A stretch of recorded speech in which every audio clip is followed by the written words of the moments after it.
Welcome to tonight. We've got some brutal 4chan threads, material that's dark and completely unfiltered. These are the stories people try to forget.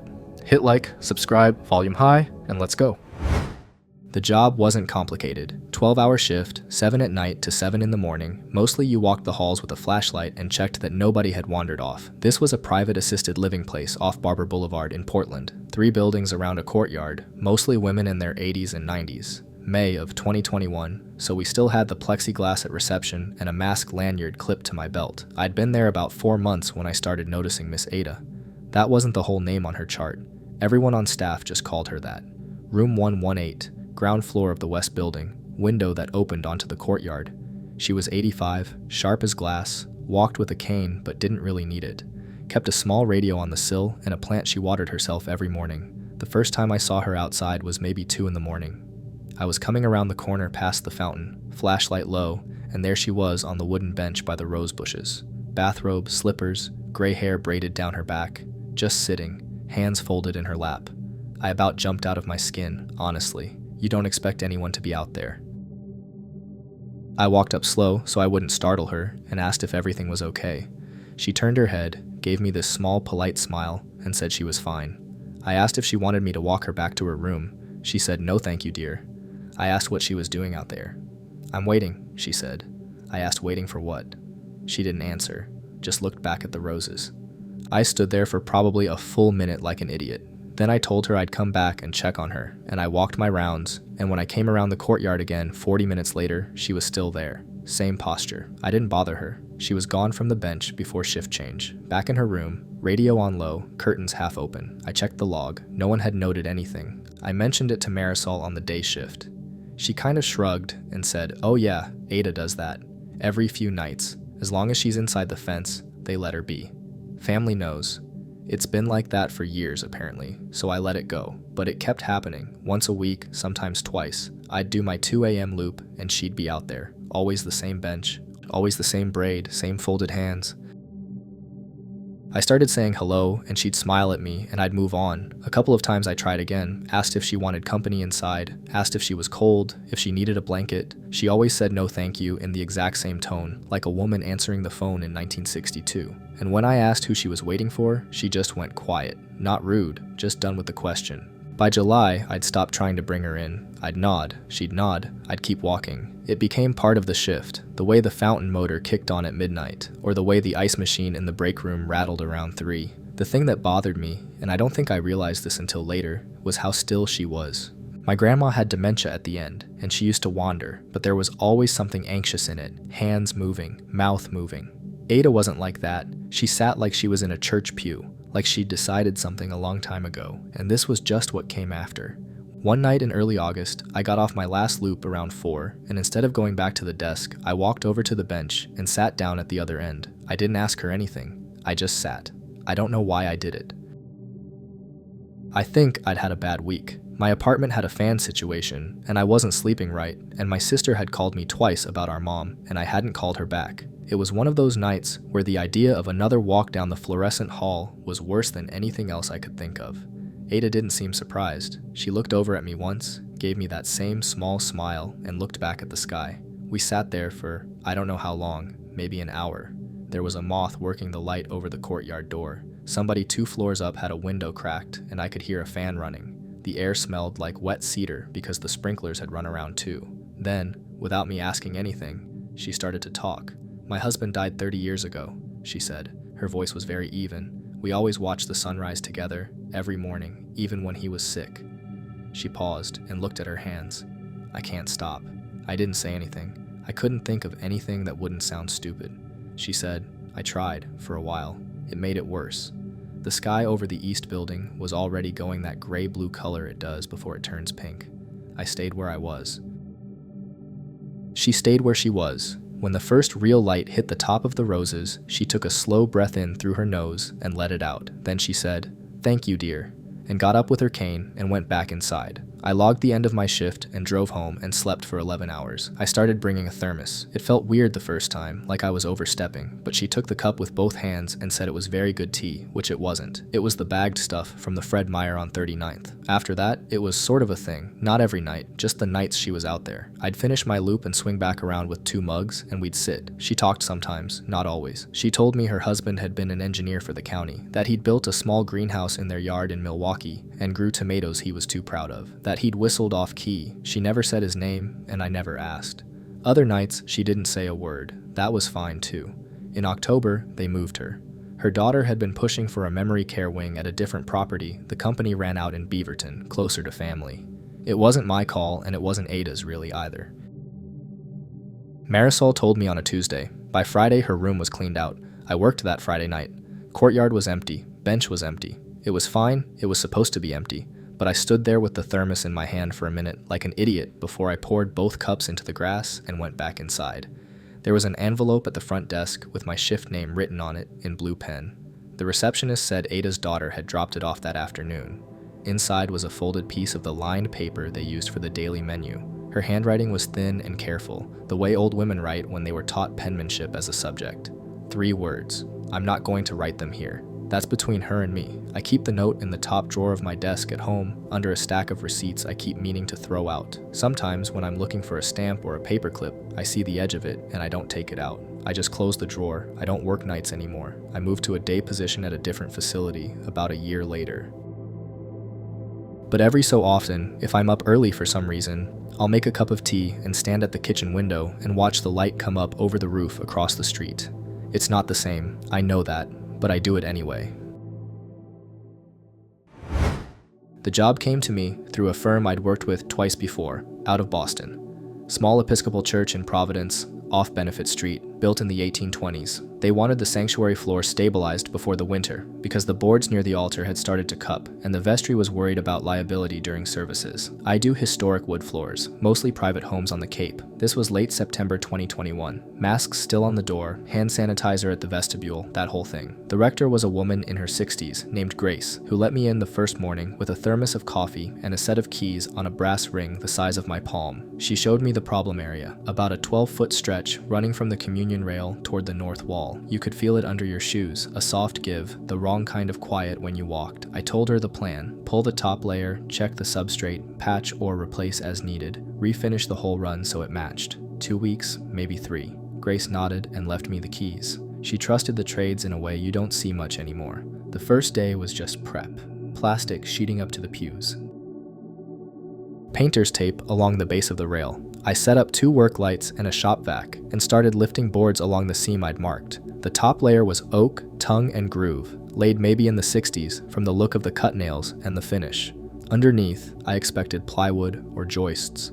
Instead, I got another floor. Wider planks, softer wood, hand-planed, pine, I'd guess, older than the 60s by a lot. I stopped and called the firm. My contact there, a guy named Adrian, said he'd loop in the diocese and see if we could keep going. 2 days of emails. They said proceed with documentation, photos every step, no discarding material without approval, fine by me. That's how I like to work anyway. I pulled a section of the pine and there was a 3rd floor under it. Now that surprised me. Chestnut, I'm almost sure. Wide as my forearm, dark, with the kind of wear pattern you only see when people have walked on wood for 100 years. It didn't match the footprint of the church I was standing in. It had to be from an earlier structure, one that stood on the same lot before the current building went up. I sent Adrian a photo. He wrote back in 20 minutes. Keep going, slow. Document, so I did. I spent the next couple of days mapping the chestnut layer, tapping, listening, marking. Old habits. When you work with these floors long enough, you can hear voids the way a plumber hears a leak. Most of it read the same, dense and solid, all the way through to the joists. Then, on the 3rd afternoon, in a spot about 4 feet off the north wall, my knuckles came back with a different sound. Hollow, just a little. A softer thock instead of a thock. I wrapped around it. The hollow was small, maybe 18 inches by 2 feet. I could trace the edge by ear. I got down on my elbows and looked at the surface with a flashlight held flat against the boards. And there it was. A rectangle, so flush and so well done that you'd never see it standing up. Someone had cut a hatch into the chestnut floor and then set it back so carefully that a century of foot traffic and wax and dirt had hidden the seam. I sat back on my heels. My knees hurt. I remember that clearly. because I remember thinking, whatever this is, I want to still have working knees when I find out. I called Adrian again. He asked if I could tell how long it had been sealed. I said the wax was continuous over the seam, no crack, no chip. Long time. He said, don't touch it until Grace in the diocese cleared it. That took a day and a half. Grace came in the morning. They gave the go-ahead. She stood at the communion rail with her hands in the pockets of a barn coat and watched me work. I used a thin blade to score the wax along the seam, then a pry bar with a piece of cloth under the fulcrum so I wouldn't dent the chestnut. The hatch came up more easily than I expected. Whoever had put it down hadn't nailed it. They just fitted it and let the wax and the weight of a rug seal it in. Underneath was a shallow niche, maybe 8 inches deep, lined with brick, mortared roughly. Not part of the original build. Someone had chiseled it into the space between the joists and finished it well enough to hold what they wanted to hold. Inside were bundles, 4 of them that I could see from where I was kneeling, wrapped in what looked like linen at first but was probably canvas, going by the weight when I lifted the corner of one, tied with twine. The twine was dark with age. The canvas had held its shape but was stiff and yellowed at the folds. I didn't unwrap anything. That's not my job. I photographed each bundle in place with a scale ruler, then photographed the niche, then stepped back and let Grace look. She didn't say anything for a long time. She had her hand over her mouth, not shocked exactly, more like recognizing something she'd only heard about. Finally she said, there was a rector here during the war. He was here about a year, then he was gone. The parish records say he left for health reasons in the fall of '43. The vestry at the time didn't much like him. I'd have to look it up. I asked if anything had ever been reported missing. She thought about it. Some of the older silver, she said, and a small icon that was a gift from a Russian family in the 20s. It's in the inventory as lost in a flood, but there wasn't a flood I ever heard of. The diocese called a conservator out of the RISD museum the next morning, then someone from the State Historical Commission. Then, once the bundles were opened in a controlled room with gloves and trays and better light than I could have given them, the FBI art crime team. I wasn't in the room for the unwrapping. I heard about it later, in pieces, from Adrian and from a very polite woman who called to take my statement. 7 objects. A pair of silver chalices with hallmarks that turned out to be Polish. A small painted panel, cracked but intact, that had been listed as missing from a church outside Krakow in 1940. 2 icons, one of which was the one Grace had mentioned. A cloth of gold vestment folded so tightly it had bonded to itself in places, and a plain wooden box with a set of liturgical items inside that the FBI matched to an Interpol notice that had been open since the late 90s. Nobody could say for sure how the objects got from Europe to a niche under a floor in Providence in 1943. The best guess anyone offered me was that the rector who left that fall had a brother in the Merchant Marine. That's a guess. The paperwork took months. I finished the floor. I put the chestnut back where it belonged, patched the pine, laid new oak over the section that had rotted. The niche stayed open in the record, and eventually the diocese decided to leave a small plaque nearby, without going into detail about what had been found. 2 of the objects went back to Poland. One went to a museum in Ukraine, which took another year and a lot of forms. The chalices are with a diocese in Warsaw now. I got a letter from the museum in Krakow about 8 months after I filed my last invoice. It was 1 page, in English, and it thanked me by name for what they called careful work. There was a photo enclosed of the painted panel, cleaned, hanging in a small side chapel. I keep the letter in a folder with my other paperwork. I don't take it out often. What I think about sometimes when I'm on a job and I find something odd under a top layer and I'm tired and it's late and it would be easier to just close it back up.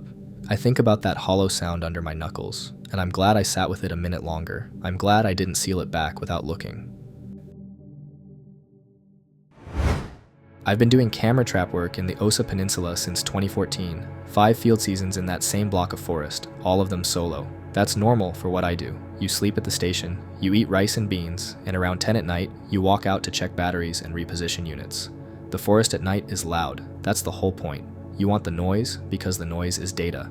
June 2019, I was running a grid of 12 cameras along a ridge above the Rio Claro, standard project, mammal inventory, funded through a small grant out of a university I won't name. Nothing unusual about the setup. I'd walked those trails 100 times. The first night it happened, I was maybe 40 minutes into a check. I'd stopped at camera 7 to swap an SD card. The trail there runs along a slope covered in heliconia, dense, wet, everything dripping from an afternoon storm. My headlamp was on red. I was crouched down, thumb on the card slot, and I noticed the frogs had stopped. That's not something you register right away. Frogs cut in and out all the time. You get a lull, some clicks, then they start again. But this was different because the insects went too. And then the birds that call at night, the parrots and the owls, they went. All of it. Inside of maybe 6 or 7 seconds, the whole forest around me just quit. I stayed crouched. I didn't move because I thought I was the reason. Sometimes a big cat comes through and everything drops out for 30 seconds, a minute at most. So I killed my headlamp, sat back on my heels, and waited. A minute went by. 2. I could hear my own breathing and the drip of water off leaves, and that was it. No cicadas, no frogs, not even the small stuff. The crickets you don't consciously hear until they're gone. I checked my watch. It was 1:03. I decided to time it, mostly so I'd have something concrete to write down when it ended. That's the biologist thing. You turn weird moments into data because otherwise you start making up stories. It ended at 1:10. Not gradual. The cicadas came back first, one, then everywhere. And within about 5 seconds, the whole soundscape rebuilt itself. Frogs, birds, insects, like somebody had lifted a needle and put it back down. 7 minutes. I finished the check. I wrote the timestamps down in my field notebook and put a question mark next to them. On the walk back to the station, I ran through the usual list. Big cat, weather front, barometric pressure drop. I've read about mass frog silences before storms, but there was no storm coming, and mass silences don't include everything, and they don't end on a clean cut like that. I slept badly, not from fear, more from the itch of it. When a system does something you can't explain, you want to see it again. The next night I went back out around 12:30 and stationed myself at camera 7 on purpose. Same spot, same slope. I brought a thermos of coffee, my notebook, and a little handheld recorder I use for vocalizations. I set the recorder on a stump next to me and left it running. At 1:03 exactly, the frogs stopped. I want to be clear about this. I was staring at my watch when it happened. 1:03 and something seconds. The cicadas dropped out inside the next breath. Then the rest. Same order as the night before, more or less, though I couldn't swear to it. I sat very still. The forest at night in Osa is never dark the way people think. There's always some ambient glow from the sky, the shape of leaves against it, the shine of eyes if you catch them right.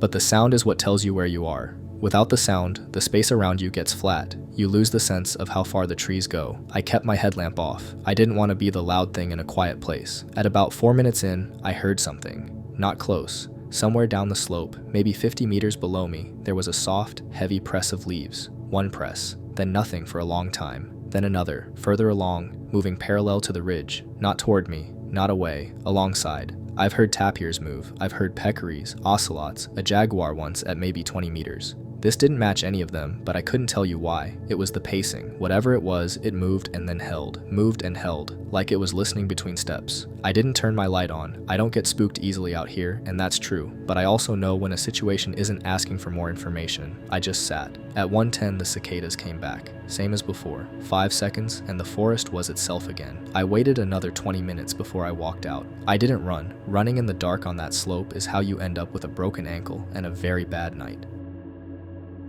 Back at the station, I made coffee and pulled the cards from every camera along the ridge. 12 units. I sat at the folding table with my laptop and started scrubbing footage from the window between 1 o'clock and 1:15 on both nights. 11 of the 12 cameras had nothing. Empty frames of leaves and the occasional moth. The 12th was camera 1. The unit I'd set on the edge of the forest, where the ridge drops down to a strip of secondary growth before the pasture. That one had activity. On the first night, at 1:04, something crossed the frame. I could not tell you what it was. It was too close to the lens and moving too smoothly, and the IR only picked up a section of it, a long pale surface passing left to right at about the height of my chest. It took maybe 2 seconds to clear the frame. No head, no legs, just a passage. Then camera 2, further down the ridge, triggered at 1:05. Same thing, same direction. Then 3 at 1:06, 4 at about 1:07. It went down the whole line, all 12 cameras in order, one after another. And then, starting around 1:09, they triggered again in reverse. 12, 11, 10, back the way it came.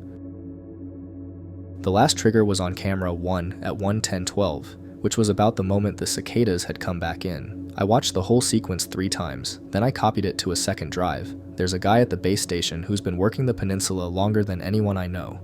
Ecuadorian, retired from a museum job, does bat surveys mostly. I'll call him D. He was up early the next morning making coffee, and I asked him if he had 10 minutes. I set the laptop in front of him and played the sequence without saying anything. He watched it once. Then he asked me to play it again. He leaned in for the second run, and when it finished, he sat back and didn't say anything for a while. He drank his coffee. He looked at the door of the kitchen, then at his hands, then at me. "I saw this once," he said. "In Darien, a long time ago." He tapped the edge of the laptop, not the screen. "Don't record this anymore. Move the cameras." I asked him what it was. He shook his head. Not like he didn't know, like he wasn't going to say. He got up and rinsed his cup and went out to the porch, and that was the whole conversation. I moved the grid the next day. New Ridge, 2 kilometers north, different drainage. The 103 thing didn't happen there. Not that week, not for the rest of the season. I still have the footage on a drive in a box in my closet. I haven't looked at it since 2019. I don't plan to, but I keep it, because throwing it out feels worse than knowing it's there. For 3 weeks, a number kept calling the crisis line at almost the same time every night, and when I answered, there was never anyone speaking on the other end. I answered every one of them anyway. That was the job. This was November 2020 in Seattle. I worked the overnight shift on the 3rd floor of a building off Rainier, next to a laundromat that stayed open until midnight. 6 cubicles, 4 of us on any given shift, headsets and free coffee that tasted like it had been made in a filing cabinet. From my desk, I could see the corner of a Shell station and one of those crosswalks that beeps forever even when nobody is there. The calls came in patterns you could almost predict. Bar close at 2, a wave around 4 when insomnia gets bad. The dead hour was between 5 and 6 when even the worst nights start to lose their grip. The first silent call came in on a Tuesday, 3:41. I remember because we log every call to the minute. The line opened and there was nothing. Not dead air exactly. You can hear the difference between a dropped call and an open one. This one was open. Faint hiss, a little bit of room tone, something maybe like a fridge running. I did what we're trained to do. "Hi, you've reached the crisis line. Take your time. I'm here when you're ready." Nothing. I waited. In training, they tell you silence is often the hardest call because the person is already on the edge of hanging up and any pressure will push them off. So you sit there and you breathe and you let them decide. 4 minutes and 11 seconds. Then the tone. They hadn't hung up, their phone had timed out. I flagged it and moved on. Wednesday night, same thing, 3:44, same silence, same rough duration, same number on the caller ID, which I only noticed because it was a Washington area code with a prefix I hadn't seen before. By the end of the first week, we had 5 of them. My supervisor said sometimes people call and can't get the words out, and eventually they will. She said, "Keep answering. Don't put a script on them. Just be there." So I was there. Every night, around the same time, the number would come up, and I'd pick up, and I'd talk to nothing. I got into a rhythm with it. I would say hi. I would say I'm glad you called. I would tell them a small thing about my night. Nothing heavy, just something like the rain had finally stopped, or the guy who mops the floor brought his dog in. I wanted whoever was on the other end to feel like they had walked into a room that was already warm. I started to look forward to it, honestly, which sounds strange. In that job, you get so many calls where you feel useless. This one at least I couldn't fail at, because there was no test being given. I could just talk. Second week, the calls kept coming, always between 3:38 and 3:52. Never the same duration twice, but never shorter than 3 minutes. I started to picture the caller as a man, I don't know why. Older, someone who lived alone. My coworker Denise said maybe it was a landline going bad in a nursing home. A resident who kept knocking the receiver off the hook. That made sense, and I hated that it made sense, because it meant it was nothing. Then week 3 started, and I noticed the background noise on the call had changed. Not louder, different. On the earlier calls, it had sounded like an empty room. Now it sounded like an empty room with something in the next room over. A television maybe, muffled. You couldn't make out words, but you could tell there was a voice pattern underneath it, the way it goes up and down. I mentioned it to my supervisor. She listened to the recording. She said it might just be a neighbor's TV bleeding through the walls. She said, "Don't overthink it." The 19th call came in on a Thursday, 3:47. I picked up, I said hi, I said the usual small thing, this time about the vending machine eating my dollar. I waited. And then, very softly, a breath, not a sigh.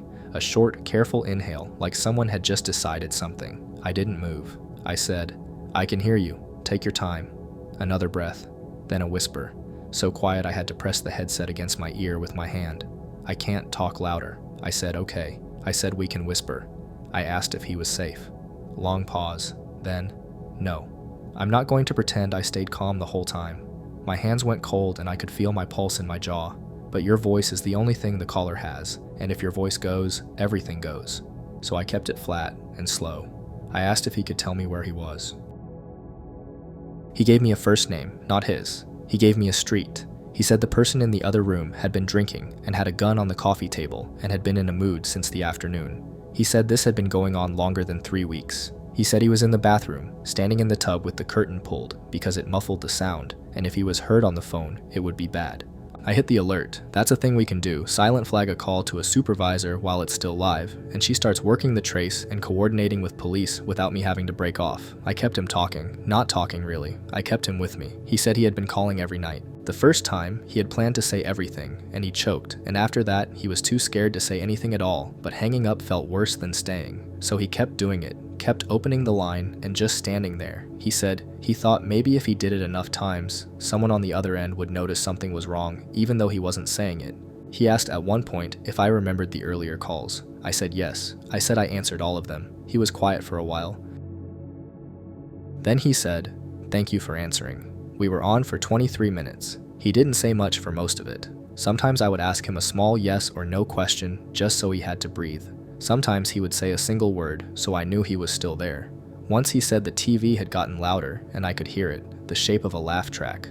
Once he said the other person had gone to the kitchen and I heard something clink like a bottle on tile. At the 22-minute mark, I heard a door somewhere in his apartment, not the bathroom door, farther. Then voices that weren't the TV. He didn't say anything. He didn't have to. I could hear him not breathing. Then a knock and someone calling out that they were officers, and after that it's just a lot of sounds I don't want to describe. None of them gunshots, and then a woman's voice at the other end of the line asking who she was speaking to. He was alive. That's what I was told, and that's what I keep coming back to. They took him out through the back stairwell. The situation in that apartment was handled without anyone getting hurt, which given what was on the coffee table is something I still can't quite believe. I never spoke to him again. That's not how the work goes. We don't get updates on people mostly, and we don't reach out. What I got was a note in my file from a detective, thanking us for keeping the line open. That was all. I think about the 18 calls before. 18 nights he stood somewhere in that apartment and dialed a number and couldn't say a word. 18 nights he listened to whoever picked up talk into nothing and stay there anyway. I used to worry, in those first weeks, that I was being useless. That I was just filling silence to feel like I was doing my job. Turns out the silence was the job, and was. That's where we pull back from the precipice and catch our breath. You've got my thanks for staying until the very last word. Which thread's living in your head? Tell me below. The collection keeps expanding into the unknown. Guard your peace. I'll find you in the next chapter.